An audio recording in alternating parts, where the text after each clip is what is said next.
that should be ready. Thank you. Welcome to this meeting of the Wingecarribee Local Planning Panel on the 6th of April 2022. I declare the meeting open at 3:30 p.m. My name is Julie Walsh and I'm the chair of today's panel. Also sitting on the panel today are expert members Alf Lester and Scott Barwick and community member Robert Stass. Acknowledgement of country.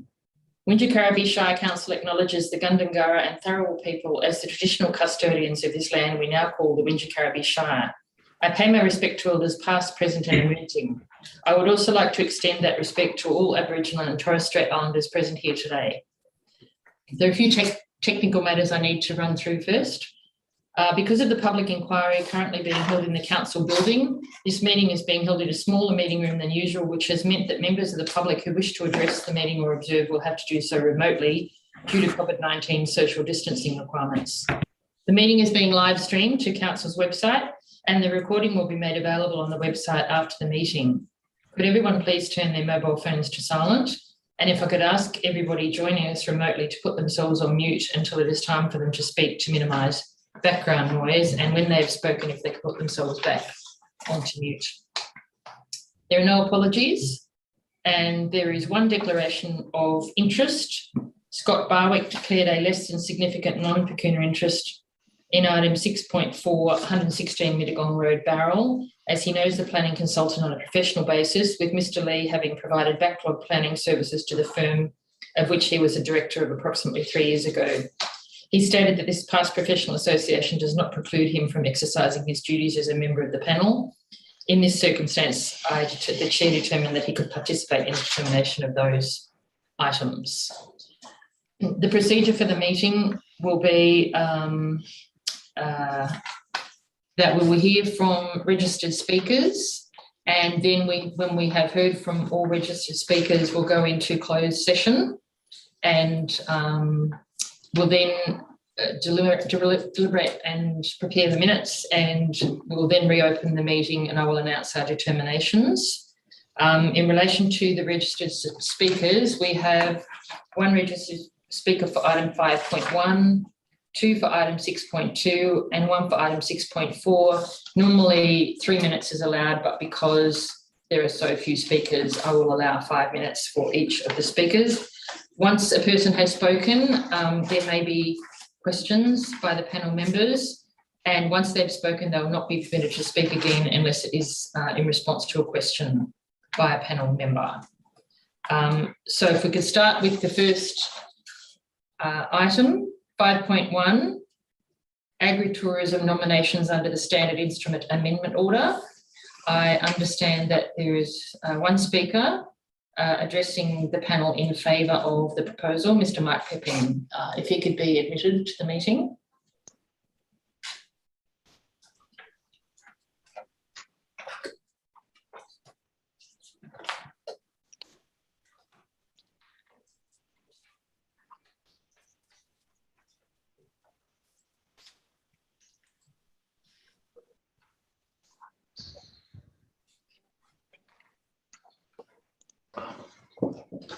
Mr. Pepping?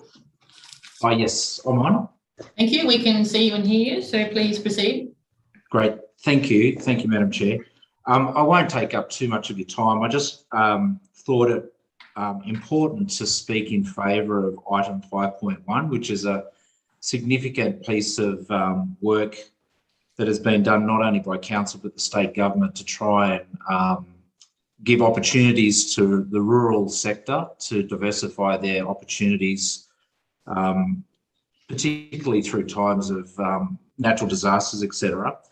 So, and I understand from the report that there is no opportunity for this to go out on public exhibition, which I think is a great shame, given that, and it's not because of council's fault, it's because of the process. But as I said, this is a significant piece of work, and I think it's important that our support for this, these changes to the LEP are on the record. So that's my first thing.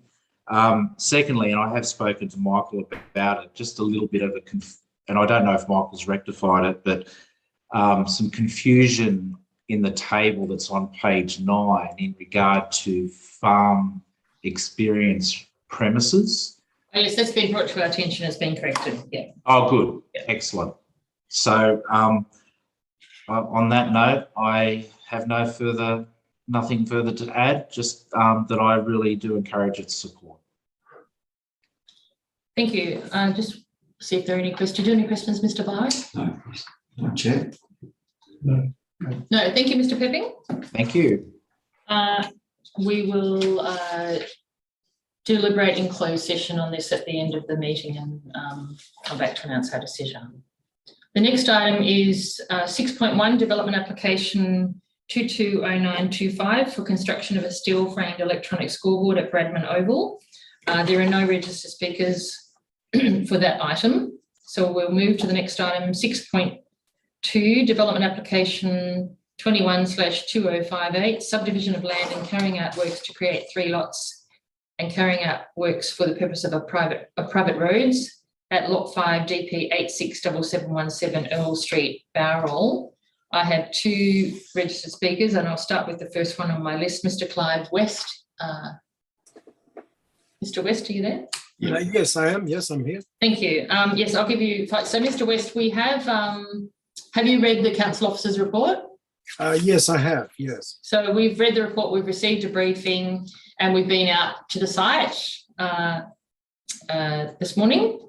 So we've familiarised ourselves with it, and I take it you agree with the recommendation for refusal of the application? Yes, I strongly support the recommendation of refusal. Yes, please proceed. Yes, Mr. West, please proceed. Is there anything else that you'd like to address us on? No, look, I'll keep it fairly brief because as I said, we are very happy with the recommendation. First of all, I'm appearing on behalf of Wind Zero, which is the Southern Highlands Climate Action Group. And one of our principal concerns is resilience to global warming, climate change. And resilience is particularly relevant to biodiversity and the connectivity of the biodiversity habitats. So this is a very crucial location on the sides of Mount Gibraltar.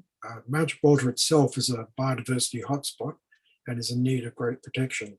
It's also connected to Mansfield Park, which is a biodiversity hotspot, particularly for koalas, and it connects through to Mount Alexandra.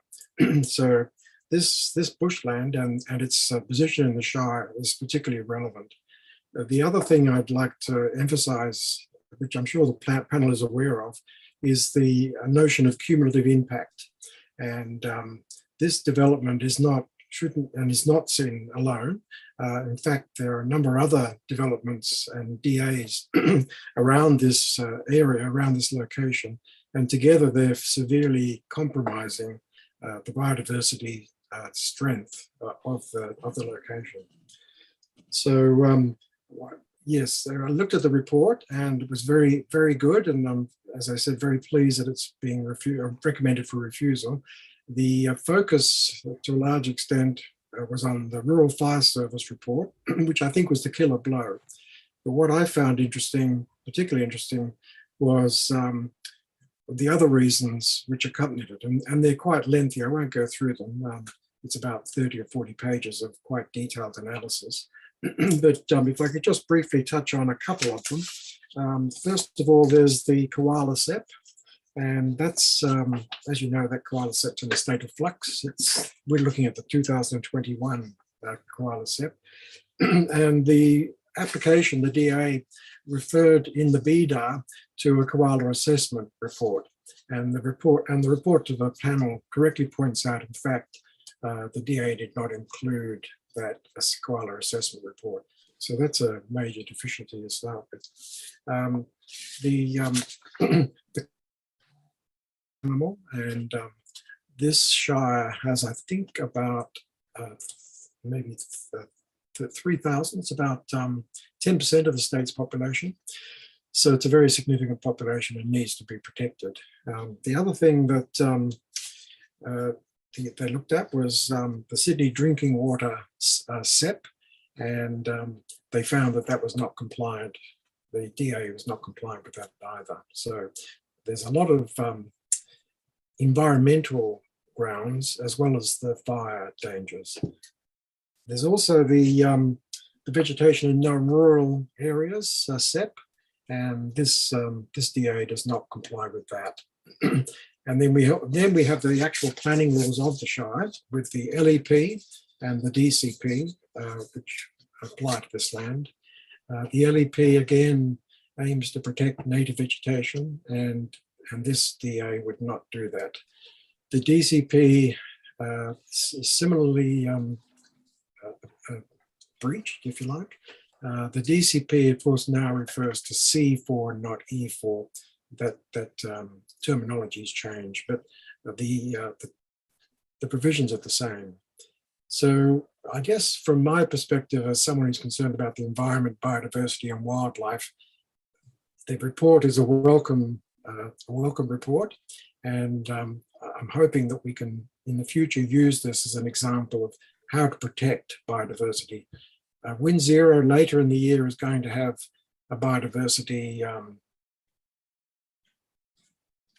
of protection of biodiversity, because the schemes in place at the moment are not sufficient. So we would like to look at that in more detail. But this report is very helpful in terms of what we need to protect. Look, I think that's pretty. Anyone have any questions? Thank you, Mr. Roos. Mr. Bowles, do you have any No questions from me, Madam Chair. No, I have no questions. Thank you very much. Okay. So Janet Ottaviano, have I pronounced that right? Ottaviano? Oh, you're still on mute, Janet. You just take yourself off mute, Janet. Janet, you're on mute. There we Can you go. hear me now? Sorry about that. Hi.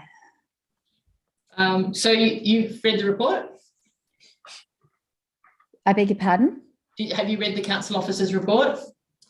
No, I actually haven't had a chance to do that. I've just prepared some notes on our points of opposition to the DA. It's recommended for refusal on a number of reasons, including bushfire, threatened species, biodiversity,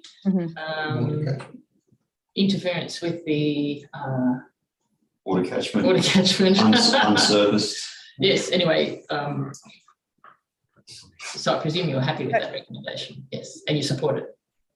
Very happy, and I very much do support it. And our any contribution we would make would be from the perspective of being an adjoining historic listed property. So what property is that? So it's called the Rift Estate. It's a late 19th century, one of the original gentlemen's residences. Established. And what address is that? I beg your pardon? What's the address? It's 8 to 10 Carlisle Street, Bowral. Thank you. Yes, please proceed. So the main aspects of our opposition as the adjoining property and the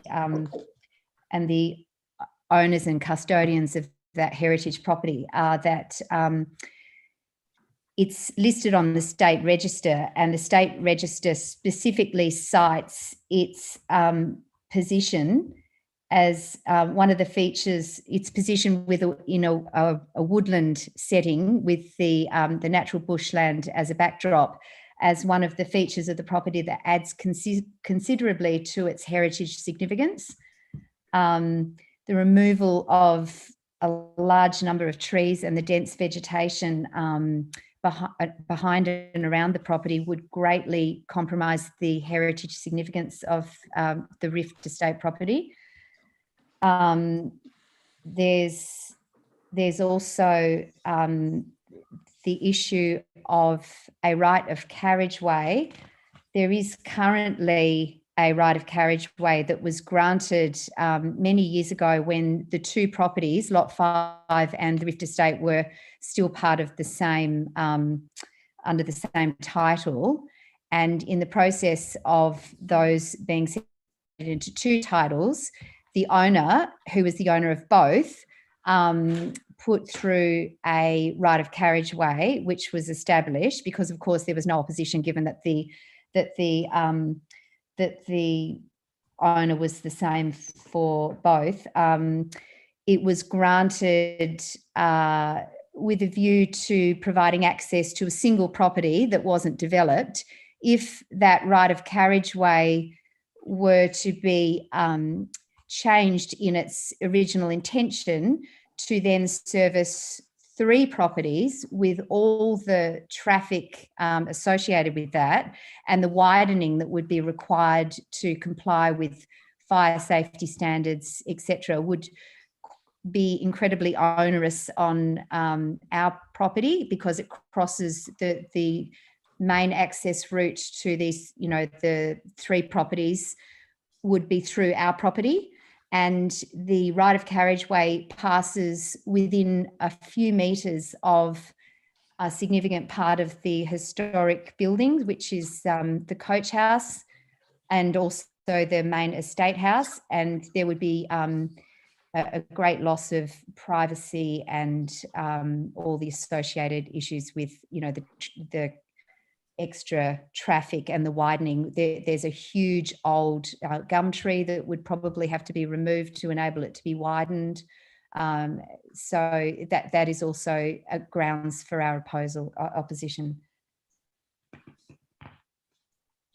The third issue, which I've provided video evidence of, is that currently there's extreme runoff from the property onto our property, and that is with it being heavily vegetated, which slows the runoff. And if a great deal of that vegetation was removed, the flooding and the runoff and the erosion would be greatly exacerbated, and cause, we think, a very big environmental issue from floodwaters. I've provided 2 years of recent rain that show the degree of flooding that happens with it being densely vegetated. So you can only sort of extrapolate from there what would happen if that vegetation was removed and unable to slow the flow of that runoff. And are you able to show the panel those videos? Or We've received those videos. We have received those videos. Thank you. Yes. And really, I guess they're the main issues that I guess are specific to our position as adjoining neighbours of a historic property. We'd just like to say, in summary, or I'd like to say that the aims and objective as listed in the Wingecarribee LEP 2010 and DCP 2010, this DA developed application contravenes almost all of them in terms of maintaining, historic properties and the significance of Bowral in general as an historic area. We are, as I mentioned, the custodians of a very unique and largely intact late 19th century Bowral example of Bowral historic property, and we feel it's extremely important for the greater community to protect the historic significance of a property such as that by not allowing a development application like this to proceed. Thank you. Thank you. I just had a question about the right of way. Yes. I'm just looking, you don't have the business papers there, but the plan shows a right of way from Carlisle Street, that one there, across your property is lot 2, is it? Our property is number 8 to 10 Carlisle Street. Yeah, Yeah. it's lot 2 in DP. Yeah. 1, 2. Oh, sorry. It Yeah, must so the be, subdivision plan shows an existing track going across your property to the subject site.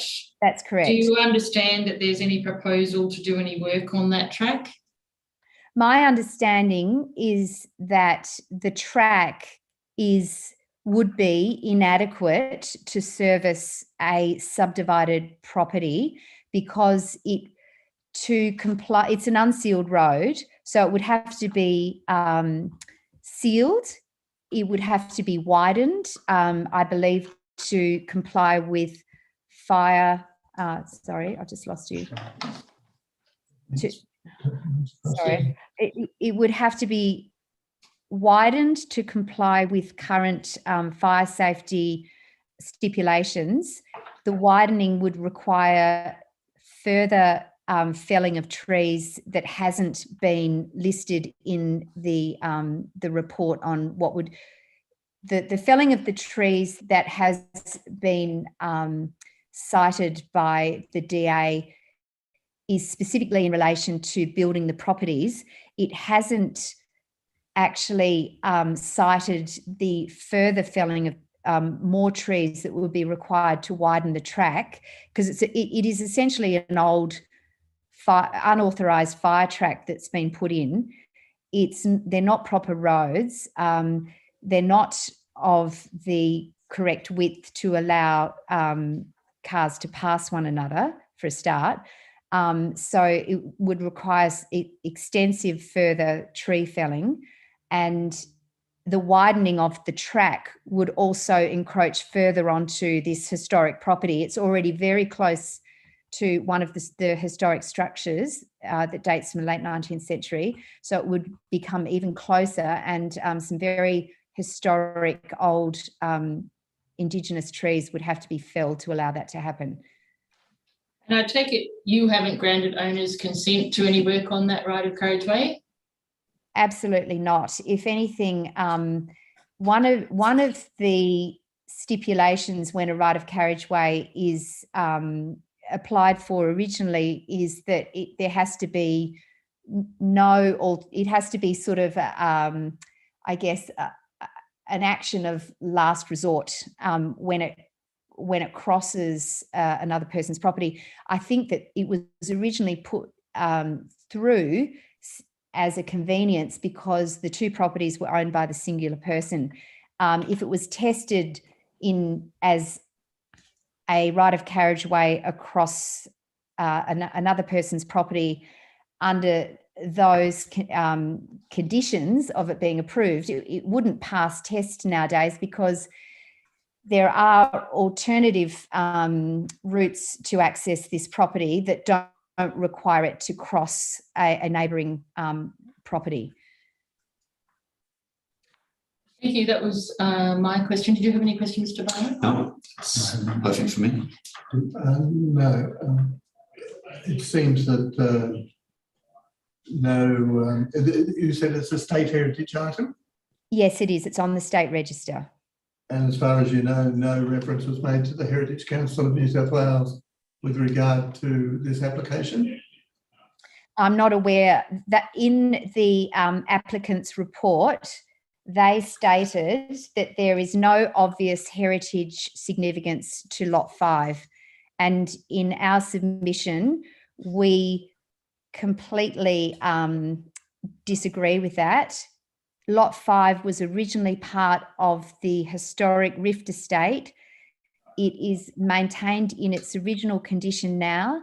There are elements on that site that have historic significance. There's an old sandstone pool that was part of the original Rift Estate when it was owned by the Marist brothers. It was used by the boys as a swimming pool, and it's actually a beautiful piece of workmanship right in the heart of the property that would, I believe, be also severely impacted by any proposed development. It's also, I don't believe that even further historic significance has been properly determined, because this is originally obviously used by the Indigenous population. It was a original spring and drinking hole, and there's an extensive cave system running all the way along that gully, which hasn't properly been investigated for any sort of, Indigenous, what's the word? activity or any signs of Indigenous, history that should be maintained and retained. So I don't think that there's been enough investigation made in terms of its Indigenous history, as well as the known history as part of the the Morris Brothers tenancy, its tenancy by King Koppel School during the war when boarders were housed here. The Lot 5 was an extension of the Rift Estate until quite recently. Thank you. Thank you. I'll just ask you, how long have you lived there? We've lived there now for 7.5 years. Thank you very much. Thank you for coming along and speaking to us today. We've got one more item to hear from a speaker, and then we'll go into closed session, and I'd say it'll probably be an hour before we make our determination. We'll reopen the meeting to do that. That'll be live streamed and it'll be placed on the website probably, if not by close of business tomorrow, then the next day. Thank you. Thank you very much. Thank you very much. So the next item is 6.3, development application 22/1184, residential alterations and additions to lot 14 DP 1992, 3 Crown Street, Burrowang. There are no registered speakers for this item. So we'll move to the next item, which is the last item on the agenda, 6.4, development application 18/0308, demolition of existing structures and construction of a boarding house at 116 Mittagong Road, Barrel. We have one registered speaker, the applicant's consultant, Scott Lee. Yes, good afternoon. Can you hear me, panel? Yes, there we you can are. see you. Very good. Welcome. Thank you very much, Chair, panel members. You might have noticed on the business page, I'm speaking on behalf of the applicant and the owner. I was the planning consultant involved. You might notice there in the business papers that the DA's just celebrated its 4th birthday. And so it'd be lovely to celebrate today with an approval. The report in front of you certainly recommends that's the way it should go, and we're hoping that that's the case. The applicants worked over a long period of time, obviously, with the council to resolve all the outstanding issues, and we're pleased with the report. We have no concerns about the recommended conditions of consent. Happy to answer any questions you may have, but I'm hoping again that you don't have any. So that's all I'd like to say, really. But bring this matter to a conclusion today, that would be ideal. Thank you. I have some questions. In the report, it notes that there's a requirement in the SEP for 5 motorcycle spaces and 5 bicycle spaces. It seems to me that that's a mandatory requirement, and there's also a concern that there's no landscape plan, although there is a condition. So what would you think to a deferred commencement consent with deferred commencement conditions requiring 5 spaces for the bicycle and motorbikes, a landscape plan, a plan of management, and some further details about the privacy screens to the upper level units? We were thinking that maybe a 1.5 metre high screen might be sufficient. Did you have any thoughts on those being deferred commencement conditions? If that's what's necessary, no, and we wouldn't object to it. I believe they're all manageable issues for the applicant and the architect.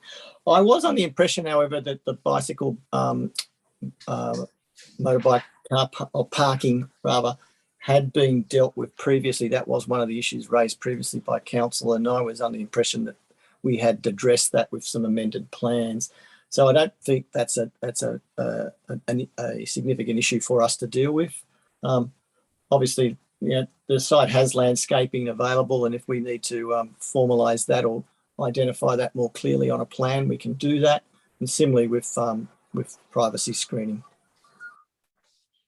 Do you have any questions, Mr. I was Buckley? going to say, we figured there's probably a little bit of a balance in terms of improving the amenity opportunity for the proposed boarding house rooms if the north-facing elements of the screen was reduced to 1.5 rather than 1.7. So that was a little bit less of a sense of enclosure, but still achieving the privacy. And given during the evolution and the dealing with the Transport for New South Wales requirements and the essential flipping of the driveway location, by requiring the landscape plan, it just provided some certainty about the outcome, and essentially an update of, there was a landscape plan originally lodged, and this would just provide that there'd be a landscape plan with the configuration that's been recommended for approval. Yeah, look, I have no objection to that, though. They're all reasonable issues to be to raise and to be assured of. So I don't think the applicant will have any great drama in achieving all of those appropriate outcomes. So if that's what's necessary, I'm not arguing against any of that. Thank you. Do you have any questions, Mr. Only it's to do with the same matter, but there seems to be inconsistency in the documentation. There are screens that are shown at 1800 high on the northern boundaries, and yet there are other references to 1700 between units. As Scott has stated, our concern was to try and maximise north light and still provide for privacy from the upper level. And there's also an inconsistency about whether they are sliding screens to the north. They appear to be so, but they're not noted as such. What's your understanding of those screens to the north? Honest answer, I'm not sure whether they are sliding or fixed or whatever. The only comment I'd make about inconsistencies is, like I said at the beginning, it's 4 years old, this DA, so it's likely that there's some inconsistencies have crept in over iterations of the plan. We have no problem whatsoever in making sure that a final set of plans is consistent and addresses issues that the panel might think are necessary. So that's all I can say at the moment, panel, is that happy to take some advice if you've highlighted things that needed fixing.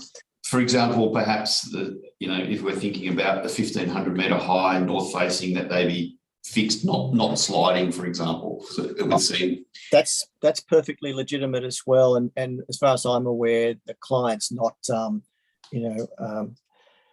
what's the word I'm looking for? He hasn't got a fixed position on the screen. on fixed screens. Yeah. So he is a little bit more flexible than that. And the suggestions you're making would appear to me to be all aimed at getting the best amenity for the residents and neighbours. And that's obvious. That's a good thing. It's not something I'm going to argue with. So some guidance from the panel at this point in time would be I'd be grateful for that, and the applicant can accommodate it. No, Thank you. Thank you, Mr. Lee. No, thank you. Thanks very much. So that was the last item for which we had a speaker. So I now close the public part of the meeting at 4:05 p.m. and we'll come back to announce our decisions, which I think will be at least an hour.